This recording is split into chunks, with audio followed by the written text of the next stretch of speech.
I am a Second Amendment person. If we had guns in California on the other side, where the bullets went in the different direction, you wouldn't have 14 or 15 people dead right now.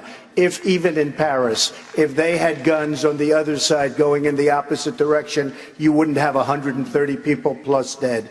So the answer is no. And what Jeb said is absolutely correct. We have a huge mental health problem in this country. We're closing hospitals, we're closing wards, we're closing so many because the states want to save money.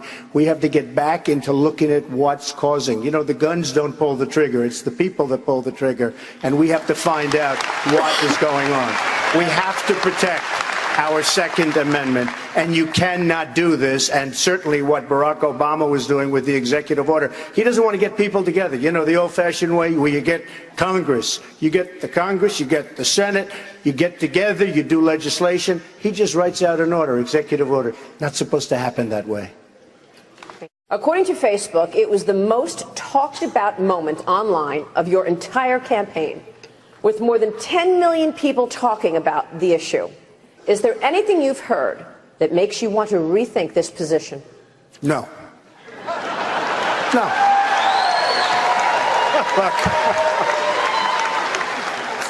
we have to stop with political correctness. We have to get down to creating a country that's not going to have the kind of problems that we've had with people flying planes into the World Trade Centers, with the shootings in California, with all the problems all over the world. I just left Indonesia, bomb, bomb, bomb, bomb. We have to find out what's going on. I said temporarily. I didn't say permanently. I said temporarily. And I have many great Muslim friends. And some of them, I will say not all, have called me and said, Donald, thank you very much. You're exposing an unbelievable problem, and we have to get to the bottom of it. And unlike President Obama, where he refuses even to use the term of what's going on, he can't use the term for whatever reason. And if you can't use the term, you're never going to solve the problem. My Muslim friends, some, said, thank you very much. We'll get to the bottom of it. But we have a serious problem. And we can't be the stupid country anymore. We're laughed at all over the world.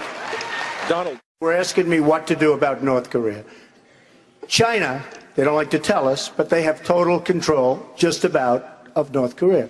They can solve the problem of North Korea if they wanted to. But they taunt us. They say, well, we don't really have control. Without China, North Korea doesn't even eat. China is ripping us on trade. They're devaluing their currency, and they're killing our companies. Thousands and thousands. You look at the number of companies and the number in terms of manufacturing and plants that we've lost, 50,000 because of China. When we do business with China, they tax us. You don't know it. They tax us. I have many friends that deal with China. They can't deal. Number one, they don't want the product. And when they finally get the product, it is taxed. And if you look at what happened with Boeing, and if you look at what happened with so many companies that deal. So we don't have an equal playing field. I'm saying absolutely. We don't have to continue to lose $505 billion as a trade deficit for the privilege of dealing with China. I'm a free trader. I believe it. But we have to be smart, and we have to use smart people to negotiate. You look at Caterpillar Tractor and what's happening with Caterpillar and Komatsu. Komatsu is a tractor company in Japan. Friends of mine are ordering Komatsu tractors now because they've devalued the yen to such an extent that you can't buy a Caterpillar tractor. And we're letting them get away with it, and we can't let them get away with it. I'm very proud of my company. As you too know, I built a very great company, but if I become president, I couldn't care less about my company. It's peanuts. I want to use that same up here, whatever it may be, to make America rich again and to make America great again. I have Ivanka and Eric and Don sitting there. Run the company, kids. Have a good time. I'm going to do it for America. I stood yesterday with 75 construction workers. They're tough. They're strong. They're great people. Half of them had tears pouring down their face. They were watching the humiliation of our young 10 sailors sitting on the floor with their knees in a begging position, their hands up, and Iranian wise guys having guns to their heads. It was a terrible sight, a terrible sight. And the only reason we got them back is because we owed them, with a stupid deal, $150 billion.